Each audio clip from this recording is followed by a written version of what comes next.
So nutrition has been built on consensus, built on large myths, built on misunderstanding, built on what we could measure at the time. We could only measure cholesterol at one point. So that's what we thought everything was related to. And then we were able to measure blood sugar, and then we were able to change, or insulin assays was like the big thing.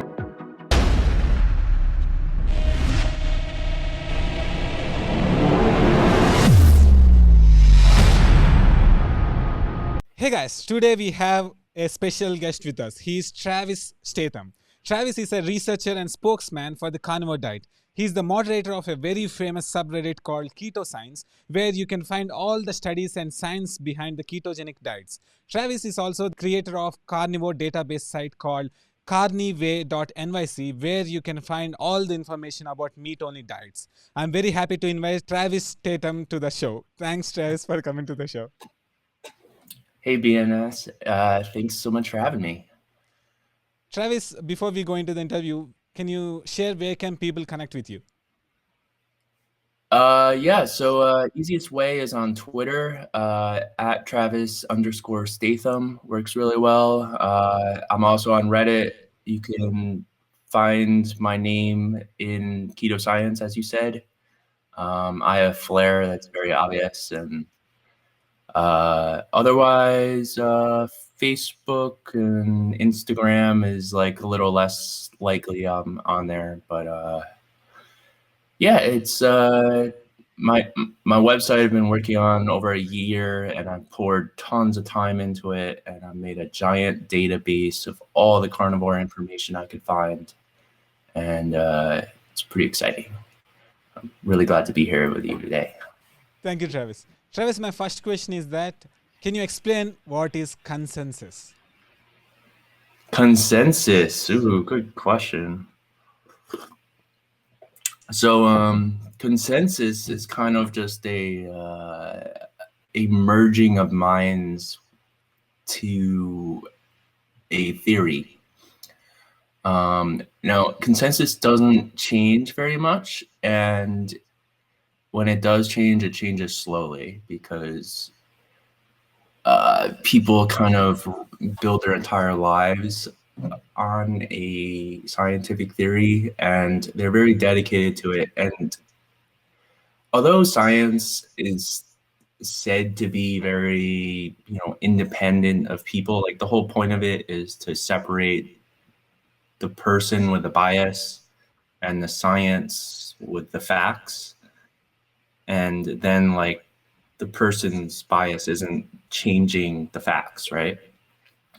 And that's what their understanding of the consensus is. But over time, a new theory will pop up and it will explain the facts better, and then it will change the consensus. But the consensus won't change right away. It's like the people who really believe in the original consensus will die off, and then new people will learn the new consensus, and they will be taught the different facts that are explained better by the new theory, and then it will slowly change. You could think about how slowly religions change, and cults, and those also have consensus. A bunch of members, they agree, they say, oh, this is what we need to do. We need to follow these rules in our book. We need to change the rules in our book this way.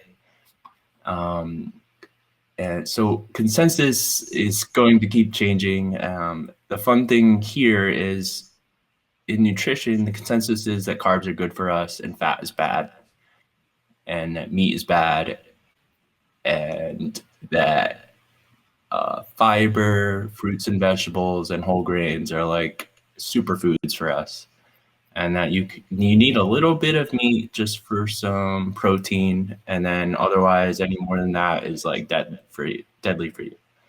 And the problem with this whole consensus is it's based on really bad ideas, but it's based on common sense logic that has been developed on many myths over like the past 100 or 200 years.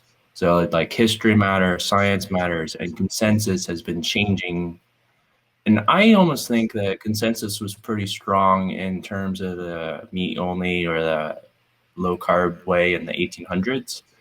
And then after like World War II, the consensus changed. Obesity became more of a calories in, calories out problem.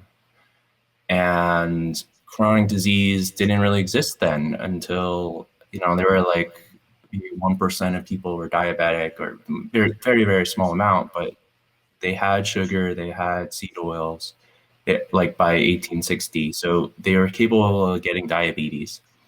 And so chronic disease was being developed, and people were using all meat diets to reverse it. And the consensus of the doctors was that this technique worked, and it worked better than anything else. But over time, those doctors died off, and you can only write a couple books or publish a couple bad journals. Like the idea itself can't keep propagating itself, and people die, and the new ideas come along, and the new common sense comes along.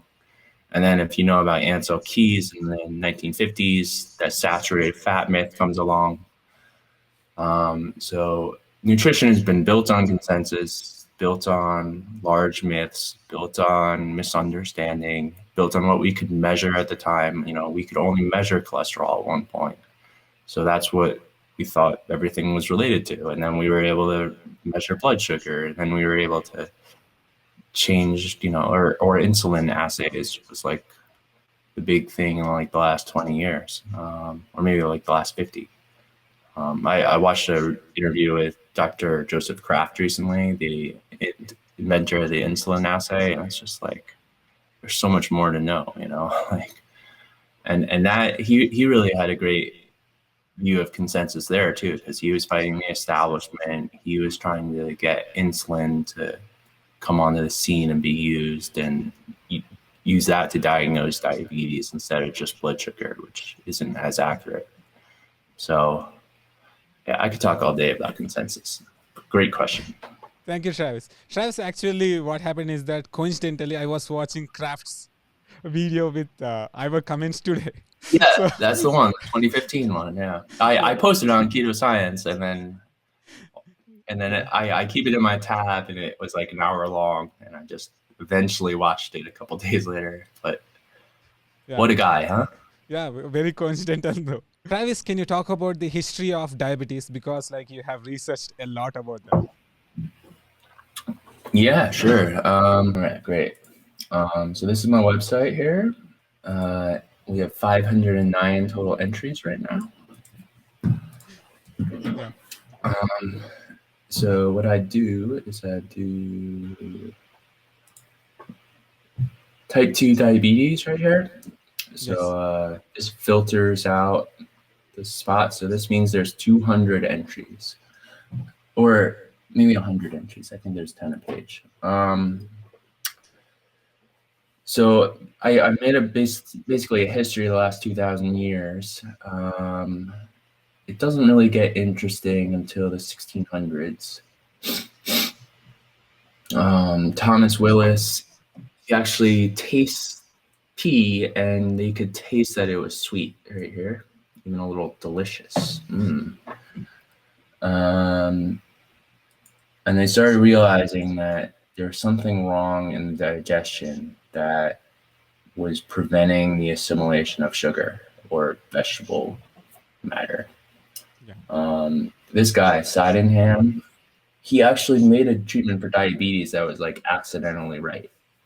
Because he thought that meat was easy to digest, and he thought plants were really hard to digest. He's just like, eat meat. And it said no to effective dietetic treatment grew out of this advice. But I was like, yeah, I don't know. You could actually make that work. Because here they put urine in a little petri dish and figured it out. Oh, you'll like this quote real fast. So Gary Taubes is why I got into all this stuff originally. And he wrote, I did this obsessive research because I wanted to know what was reliable about the nature of a healthy diet. Borrowing from the philosopher of science, Robert Merton, I wanted to know if what we thought we knew was really so. I applied a historical perspective to this controversy because I believe that understanding that context is essential for evaluating and understanding the competing arguments and beliefs. Doesn't the concept of knowing what you're talking about literally require, after all, that you know the history of what you believe, of your assumptions, and of the competing belief systems, and so the evidence on which they're based? So I just love that. Like I read this recently, and in the case for keto, I was like, I gotta add this to my database. So it starts getting really good. Right around, this is when America had its revolution in 1776. So basically, the history of diabetes is really like the history of America. These were some early scientists. Now, it really gets interesting with Dr. John Rollo. So he was a Scottish doctor, and he traveled to Barbados and the Caribbean in the 1770s, and he met some diabetics. And he went to this. It's not on here, but there's another entry in here. So when he went to Saint Lucia, which is another island, he went to this fishing village, and all the people were really healthy, and they were taking fish from the sea, and they're eating like more meat-based diet. And then on the same island, on the other side, there's like a harbor. There are farms, sugar plantations, obviously shipped in foods from the colonies, but then also, like the local farm foods in that town. And everyone there was sick and unhealthy. So already this doctor had figured out that there is like a difference in diet, and he actually said that like nutrition was what mattered. So he like made this comparison, and I think it primed him for the rest of his life to think about nutrition as a way to cure disease. And that ended up being the case. Here he found one diabetic, 1777. And then here in 1796, so it's 20 years later, he meets this guy, Captain Meredith. Captain Meredith was 34, and he was 232 pounds. But when you get type 2 diabetes, you're not able to make insulin anymore. So you actually lose weight because insulin is a fat storage hormone. So when people were getting type 2 diabetes, they would usually be kind of chubby and obese. 232 is, he's 6'1", so he's my height, but adding an extra 90 pounds, 80 pounds to someone, not a good idea. So he dropped down to, this is what I usually weigh, it's 162 or so. And he was really bad off. So Rollo gave him a treatment. The diet to consist of animal food principally, and to be thus regulated. Make a plant blood pudding made of blood and suet, dinner and game or old meats, which have been long kept, fat and rancid old meats. I think he asked for more rancid meats because they're more easy to digest, I guess. They're like tender. But this advice ended up being changed in the future. But you'll see there's not really any sugar or vegetables in this. They kind of added they experimented all sorts of different medicines and stuff. I don't really know what this is. Tincture of opium, like, it's probably not a good idea. So anyway, this helped out, and Captain Meredith, I guess he lived, but there was a second patient who was less cooperative, and he died at 57. So he wasn't able to, the cognitive dissonance was too big, or he was addicted to apple pudding and sugar in his tea and wine. So a lot of these doctors do say like, oh yeah, when people fail, they fail. Like, yeah. Oh, so here's so later in that year, Captain Meredith did the treatment. They stopped with the opium, and he did this quite faithfully, recording his transgressions. And then the doctor said, "You know what, dude? You really gotta finish. You gotta go all out. Don't cheat, basically, right?" Yeah. Eventually, he lost weight and felt well. Okay, so then Rollo has these two cases, and he's like, "Boy, everyone needs to know about this. I basically cured one guy, and I was helping the other guy, and then he got addicted to sugar again, and then died." So he published a case study. If you want to, you can click on any of these comments, and it opens up a bigger view. And you can even open up the original link I found this at. You see these old scanned books. Either I would type out directly what's on here or scroll through here. You can also download the text file here and then copy text out of that. But it's pretty cool. All these old books are available. You can look at that. Oh, look, case one, John McLean, Porter. A lot of these, like, I can just keep adding more and more. But so 1798 comes around. This Redfern doctor now starts using Rollo's thing, and now we're off to the races because consensus is starting to be built, right? Yeah. The old theory is that everything is fine, more or less, and now it's like, oh, sugar is causing diabetes, and all meat diets are curing it. So I love the way people wrote back then. You know, just one of the amazing things with this database is just reading everything they wrote was amazing. I therefore immediately suggested to him the propriety and the absolute necessity of abstaining rigidly from all fermented liquors and vegetables, with everything else that could impart oxygen to the system by the prima by, and at the same time ordered that his diet should consist principally of fat beef, pork, and such ailments as were of a gross or unctuous quality, and most likely to produce hydrogen in the greatest abundance. He never once deviated from the regimen prescribed. My patient has now continued perfectly well for more than 8 months, and he has never enjoyed a better state of health. And this was 223 years ago. Yeah. What? So right after that came out, this guy named John Latham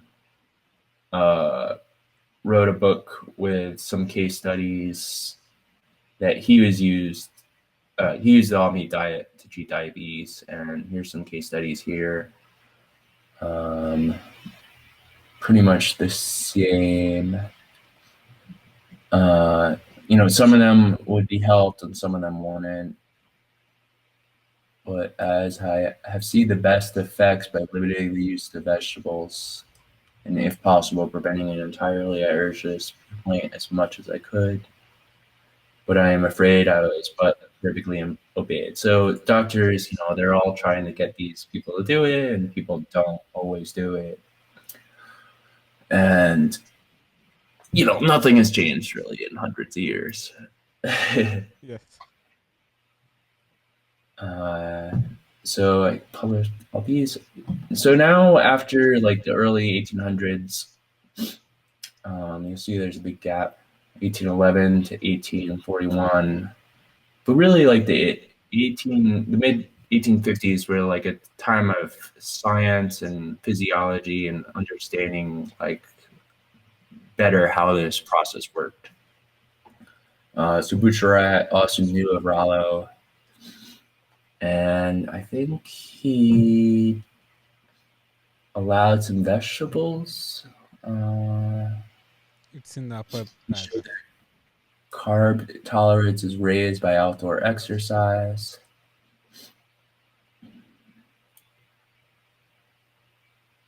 Use glycerol for sweetening purposes.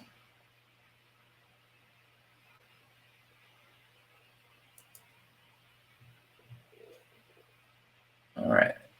Ooh, yeah, this is cool. So in 1853, if you look closely at the eye when someone has type 1 diabetes and they have a high blood sugar their whole life, the veins in the eyes, you can see they go bad, basically. So in 1855, they figured out, or 1853, they figured out for the first time that this was like a real problem. So if anyone ever says, "Oh, it's okay to have high blood sugar," and you tell them we've known for 150 years that it's not the case. Oh, it's a long entry. All right, so Mr. Harvey. Oh, so you've probably heard of Banting, right? William Banting. Yeah.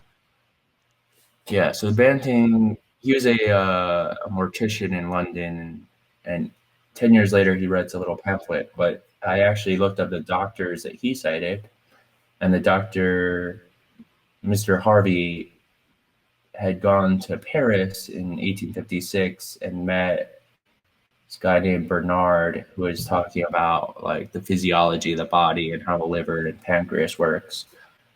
And then Harvey comes home and realizes, oh, maybe I could try this pure animal diet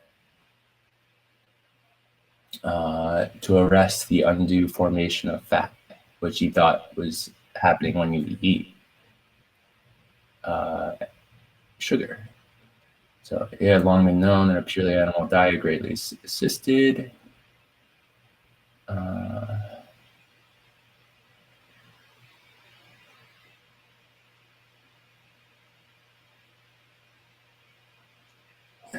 So good. So William Harvey, 1864. So here's this guy, Griesinger. He publishes 225 cases of diabetes. And I think he used the meat diet as well. He was able to figure out that, like, if you have protein and fat on the diet, if you have more protein than fat, you can actually turn the protein into sugar. Sugar excretion equaling 60% of the diet.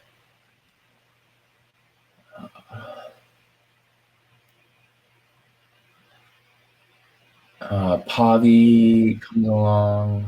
So around the 1850s, Bucharat, the guy who we already talked about, kind of allowed vegetables, and then doctors would kind of go either way. You know, they'd say like, "Oh, you do better without them, but you can eat them if it increases your compliance," right? So it's like the low carb diet, keto. I honestly, this point has been debated over and over like the last 150 or 200 years, and I don't think anyone knows for sure either way.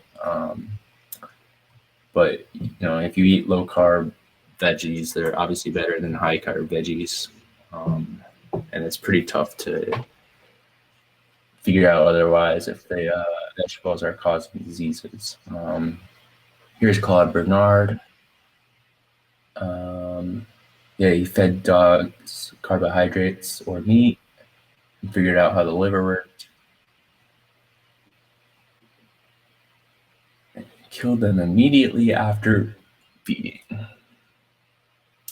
He observed large amounts of sugar in the hepatic, that's the liver veins. The same observation was done in the control group. Animals were fed only by meat.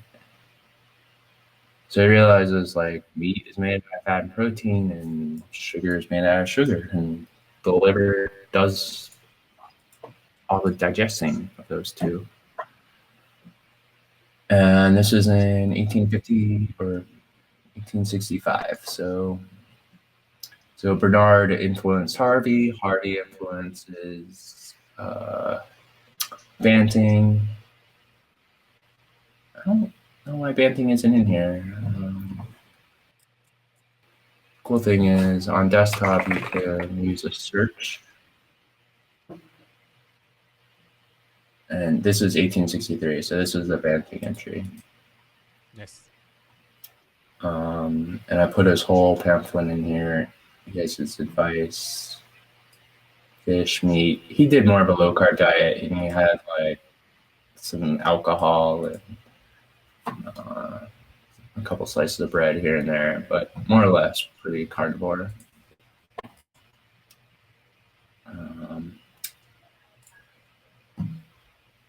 So 1865. Let's move a little fast. Oh, so Cantani was a Italian doctor, and I guess he learned about this. I'm not sure who he learned it from, but he was very stringent in his application of it, and would lock people in like his clinic, more or less, which was like a jail cell. Because he's like, you guys can't be trusted to eat carbs on your own, so I'm gonna force you not to eat. Like he has an amazing book. So his book is published in French.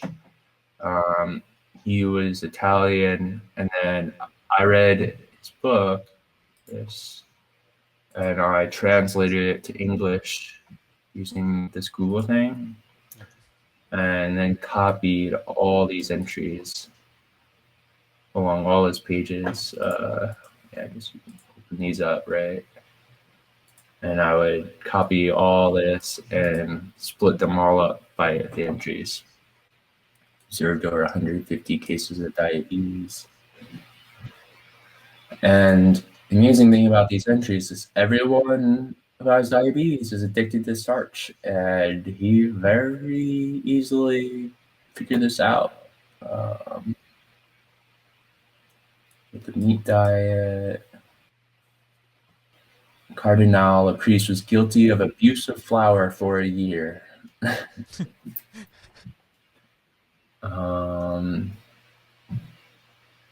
So I started grouping up many case studies at once.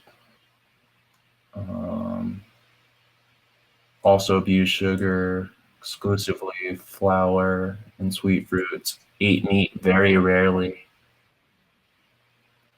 a large consumer of flour, of fruit and sugar, ate even at night candied fruit and candy, a fat constitution. He had always eaten a lot of starchy foods. It's just, it should pop out, right? Yeah. So anyway, go through all those. I added 73 full case studies to my database from Cantani. All right, I think.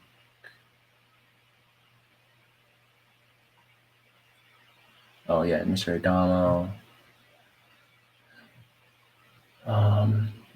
It's cool. I tried looking up some of these people too, to like cross-reference them, but it gets a lot harder because different languages and stuff. It lists of forbidden foods, starches and sugars, anything which contains all fruits, jams of all kinds.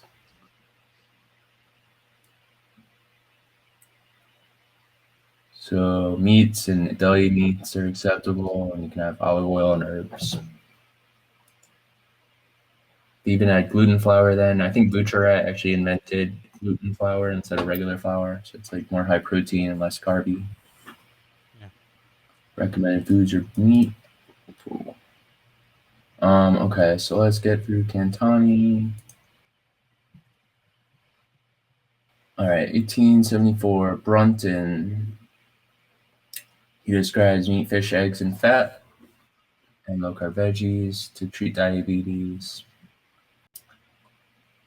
More Cantani.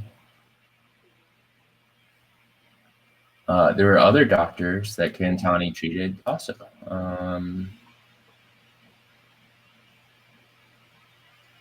Dr. G, Dr. Pascal. So doctor treating doctor. Doctors were lover of starches. extremely amylivorous. The amylase enzyme, it means starch digesting, right? So this means starch eating or starch lover.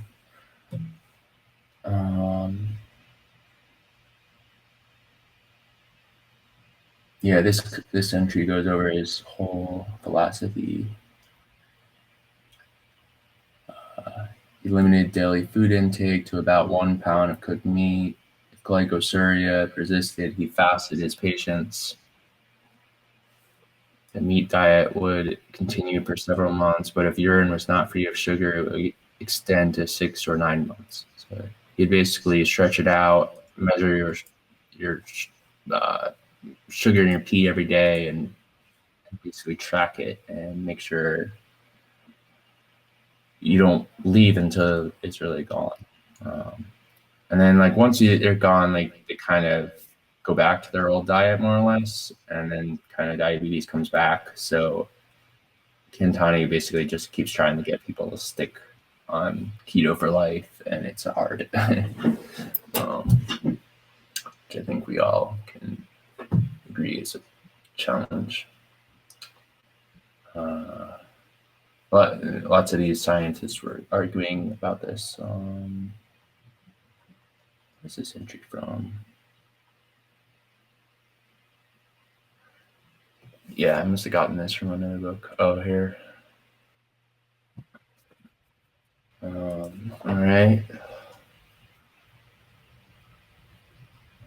Marcantani. All right, so Naunen, another German doctor, champion of strict carbohydrate-free diet. And he also locked patients in their rooms for 5 months.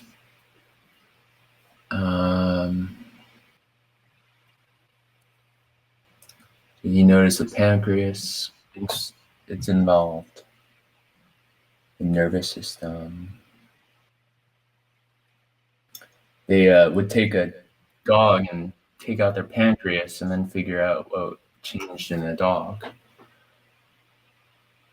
And he actually noticed that when the dogs without pancreas peed, the flies would settle in the sweet pea and be like eating that. So he's like, why would flies like this one urine more than the other? And then tasted it and realized, oh, there's no sugar. So always pay attention. So Salisbury, he actually, I have another entry in here. This is limited to diabetes, of course. But he tried various elimination diets where he'd eat only one thing at a time. Yeah. And he tried his first experiment. He only ate baked beans, and after 3 days, he quit because he was farting so much and he felt so terrible. So eventually, he came across minced ground meat, and there would be some fat and some protein in there. And he was like, oh, this alone is like all humans need to eat.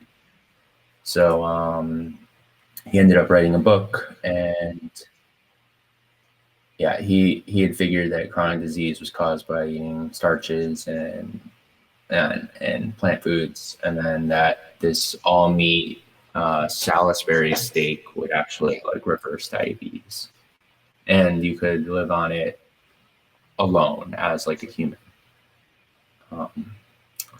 And also 1880s, this is basically when like a lot of ethnography was going on, and like the civilized like white explorers were like on the edges of the world in like these remote places where hunter-gatherers still lived, and those hunter-gatherers are basically living carnivore diets like the Eskimos and stuff. Yeah. And then like the whale traders and the trappers, they would import their own white foods into the area, and then people changed their economy and stopped being able to hunt all winter, and now they have to trap foxes instead, and then they change their diet, right? Yeah. So this whole time period, like you also start seeing like diabetes popping up in like these ancient races that had always been immune from it because now they are starting to eat starches as well. Um, we'll get into that stuff later, but um, I just was reminded that like in the 1880s and 1850s, really, like the Eskimos started to be discovered. And at the same time, like people discovered, oh wow, these people that live on all meat diets, like they also realized they could do it as a way to treat diabetes. So this guy, William Osler, he was a huge doctor in Baltimore in America. And he said the carbohydrates in the food should be reduced to a minimum. And here's his list of articles which diabetic patients may take. All the animal food you could want. And then of bread, gluten and bran bread, almond, coconut biscuits, and some low-carb veggies. And any nuts, I guess, and some citrus fruits. So, and all these very high carb things are omitted. Funnily enough, they even omit seafood, and there is a few carbs in seafood. I'm not sure why.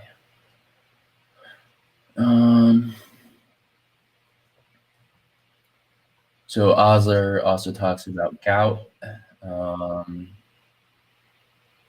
Gout is also caused by starchy and saccharine articles of food. And if you take them very low, gout is reversed. Who knew? So Joslin is another doctor. He was treating type 1 diabetes.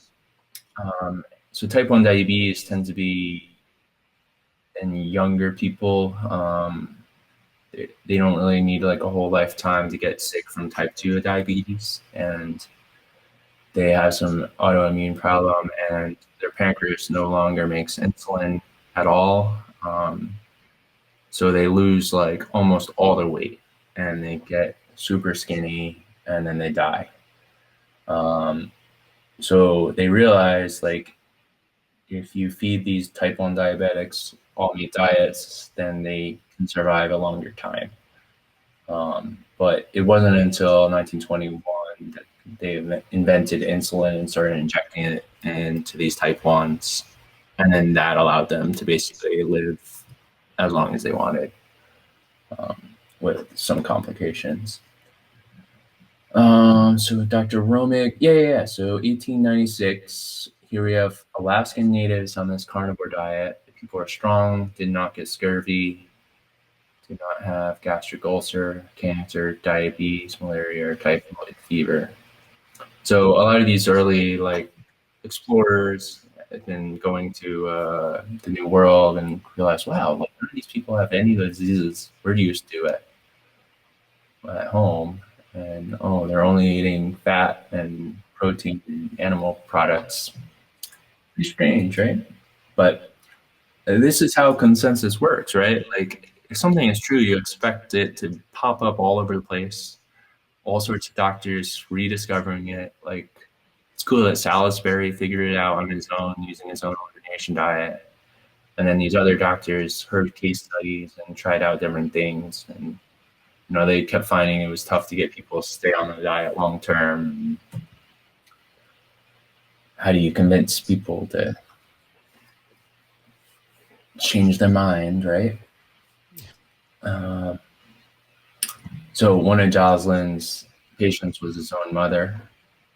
And you'll always find, I think, in history of like doctors is that like when doctors can have their own problem and they're trying to fix themselves, they're far better doctors because they really understand the patient and they're trying to get healing and not just symptom relief. And when it comes to having your own mother with a disease, then you really understand it. So he was able to use like a low sugar diet with his mom. She lost 20 pounds over 15 years because she was a type 2 diabetic at age 60. Restriction of carbohydrates and a temporary utilization of an oatmeal diet, which would have been a much more high fiber. Sugar disappeared. Just a little science. Frederick Allen discovered that when dogs with only 20% of their pancreas was left after surgery on an Eskimo diet, they may be found to live in health. On a Hindu diet, they go down to fatal diabetes, proving that low-carb diets could be sustained with low pancreas function. So basically, they did surgery and they took out pancreas and they cut out 80% of it. And the dogs could still eat meat and digest it because the meat wasn't high in carbohydrates, and the little bit of the pancreas could release enough insulin to digest the protein and the fat, which still requires a little bit of insulin, but not a lot. Whereas if they tried to eat carbohydrates, this 20% large pancreas just wasn't able to make enough insulin to deal with the huge amount of sugar, and then they got diabetes very quickly. So not that I'm saying anyone should add more pancreases to their body. I'm saying don't eat sugar. So at the beginning of World War I, 1914, English journal repeats the claims of a German science paper by highlighting that it's shown that variations in the content of the sugar in the blood are due to eating carbohydrate, and the amount of carbohydrate such as 100 grams can lead to unmistakable glycosuria. So that's the limit right there. Once you eat more than 100 grams, it pops up in your sugar, in your bloodstream. So here's Dr. Allen, all-meat diet. Tried a vegetarian and all-meat diet. I love some of these case studies. Really, really fascinating. Abnormal thirst first noted. The first patient for the proposed treatment, she's closer to coma. So she had type 1 diabetes, I think. The bag, low carb, sort of. Oh yeah, so she did vegetarian for the first couple months, and then actually changed. The doctor was able to convince her to try carnivore, and then she lived really well through that fall, and then I think she went back, and then she died.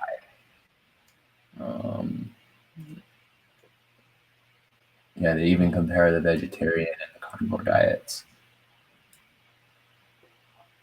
Bare possibility that meat protein might be at least stimulate a greater flow of gastric juice. So Jocelyn publishes this book, 1960. And he hadn't figured out how to use insulin yet, but was using low carb diets to kind of extend the life of type 1 diabetics. They eventually die of coma. Diabetes is a chronic disease. Feeding and fasting is useful. And then you have like a 20 to 40 grams carbohydrate. Yeah, there's like a quota there. So Jocelyn keeps publishing his case reports. He has 1,000 of his diabetes cases. Diabetic cookery, with valuable foods or meat products, strictly forbidden all starches.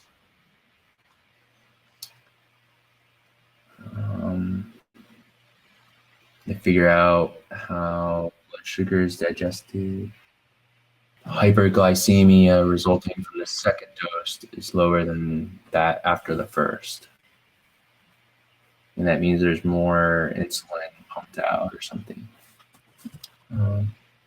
Louis Newberg. This guy is talked about in Gary Tops's book. A diet whose energy came largely from fat, to which was added sufficient protein and the minimal carbohydrate. Glycosuria, it's high blood sugar, was avoided in severe diabetics. Acidosis was not produced. 28 cases contained table 1 show that a high-fat diet such as we have used is capable of bringing blood sugar down to normal. It's amazing, right? Yeah.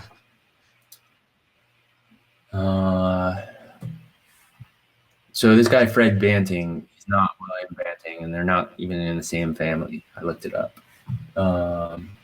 He collaborated with his Dr. Best, and they figured out how the pancreas worked and the other digestion pieces of the body. And they basically figured out how to grind up the pancreas more or less and make insulin. And these tips would be used to make insulin like a year later. So this was the first time it was ever used. 14-year-old Canadian boy dropped his blood glucose from 520 to 120 in a day.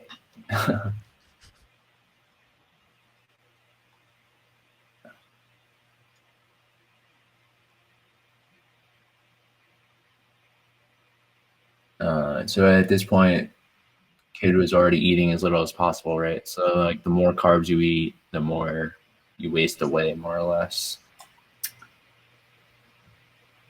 15 milliliters of insulin injected in his butt. So they improved the quality, and then they had excellent results. He died of pneumonia at 27 years old, so he actually doubled his lifespan. Pretty great. And this is another type 1 diabetic. She was a daughter of a politician, was actually much better off, and she lived to be 74 years old. And then she died of a heart attack, which I think is linked to insulin resistance and eating carbs more or less. So although she lived a long kind of normal life, I think she still kind of died of what most people die of. But yeah, she was really close to death and started taking insulin just in the nick of time. So this is kind of like an interesting point of the story, because before we could only use diet to help these people, and now we were able to add drugs to them. And you could help type 1 diabetics live a normal life, and type 2 diabetics, their insulin and their pancreas would kind of deteriorate after a decade or two of being type 2 diabetic. You basically ruin the pancreas over time. But if you go back to a meat-only diet, like those dogs with their 20% pancreas left, right? Like you're kind of like in that state, and you can still digest meat just fine. So yeah, like an all-meat diet would reverse diabetes more or less in your type 2 diabetics, but not in your type 1 diabetics. But now insulin will save the life of a type 1 diabetic, and a low-carb diet will keep him at his healthiest state. So now the controversy was, do you feed people high-carb diets with loss of insulin and keep their blood sugar high all the time? Or do you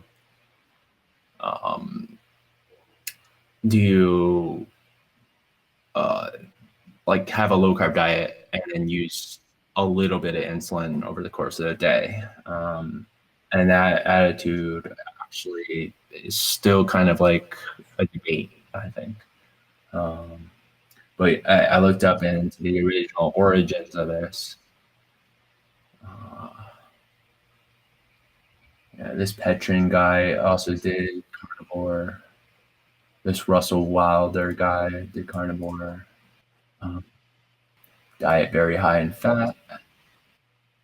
A lot of times when I was doing this research, like one guy would do a research, like a history on all the people he knew, and then I'm doing a history on him. So It's just like history and history and history. And I know some people will watch this YouTube video in the future and be like, history just keeps repeating itself. Yeah, so Joslin, 1923. And he basically says, don't even bother showing how much carbs are in carby food. They're just completely banned. So now they realize you can eat too much sugar and then that causes you to hypoglycemic. So we're starting to learn how the insulin wave occurs. You eat a lot of sugar and then you get like your hormones can't really deal with like the second shock. Second shock is more severe of the two.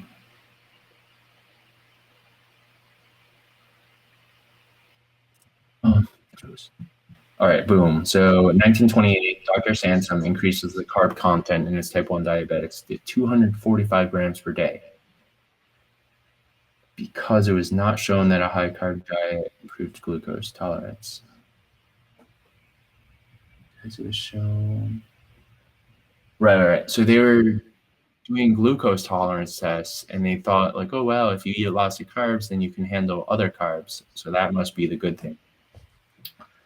But they kind of didn't really think of that 1853 diabetic neuropathy patient we saw, right?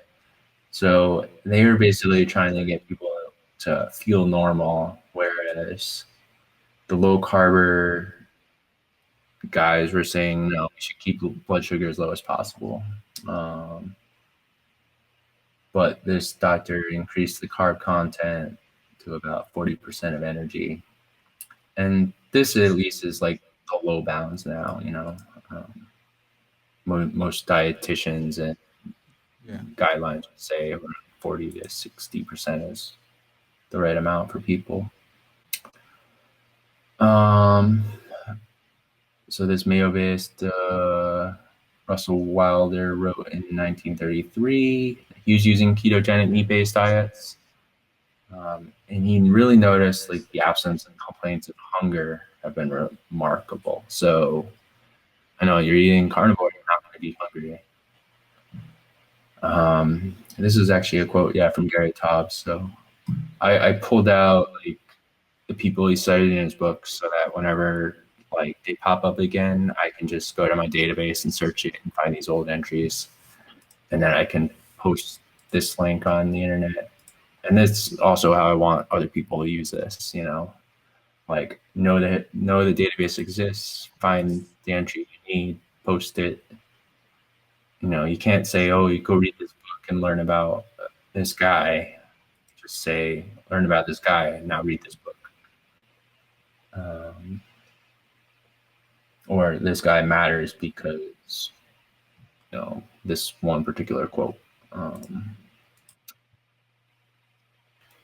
So this Dr. White was in Alaska and he rarely found chronic disease among the natives. A lot of these doctors did start noticing chronic disease when it did happen because they're used to never seeing it. So when they did see it, they were, you know, it really stood out. And really one of the only things they could find was this Epstein-Barr virus, which puts like a swelling on your lip.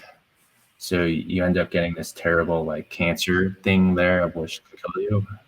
But that's not really caused by bad diets.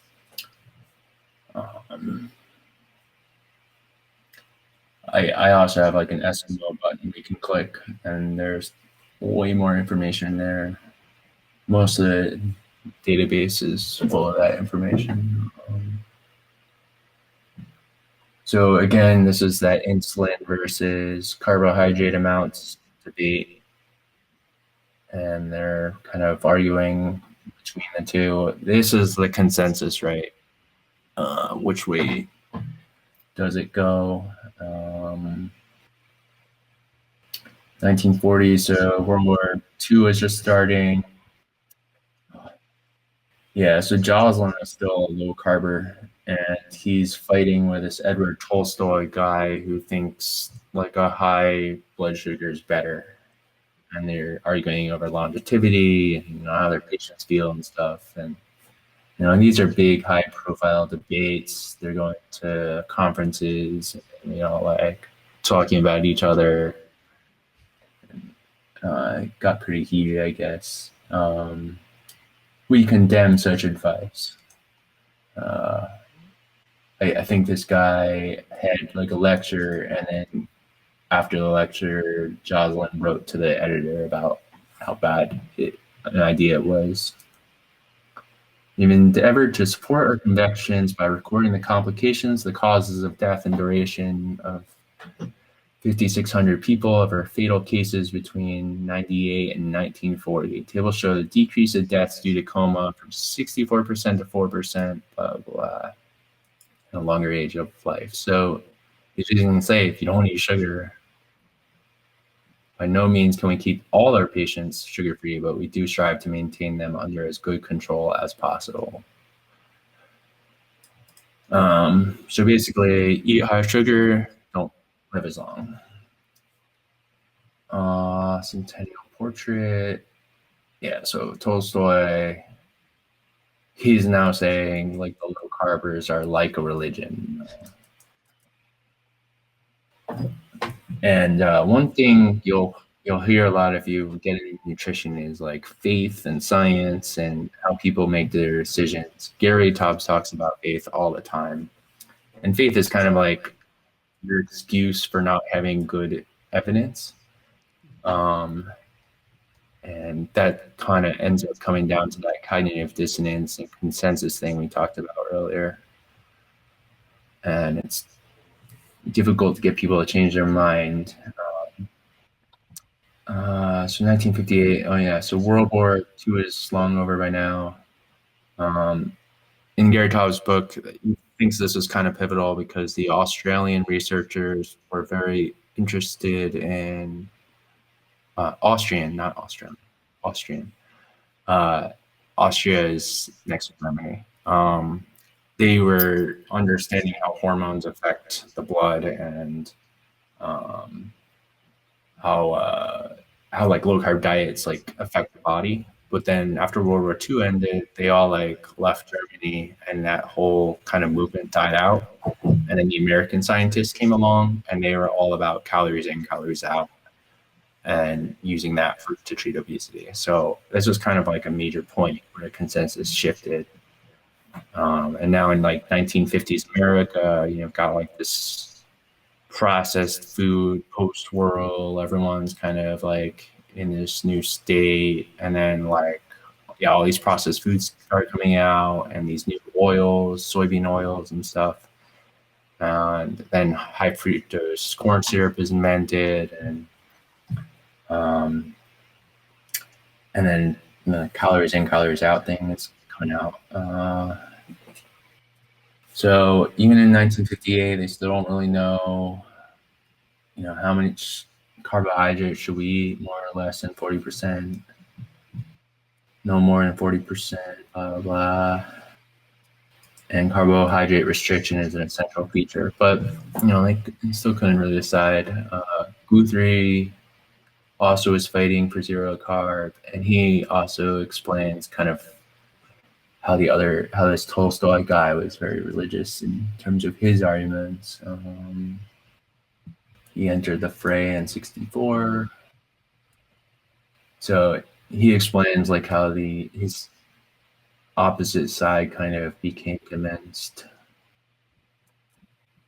So he started debating his mentor's arguments. And then in 2003, or I guess 1993, there was, this DCCT results, and that showed that high blood sugar was really lethal. So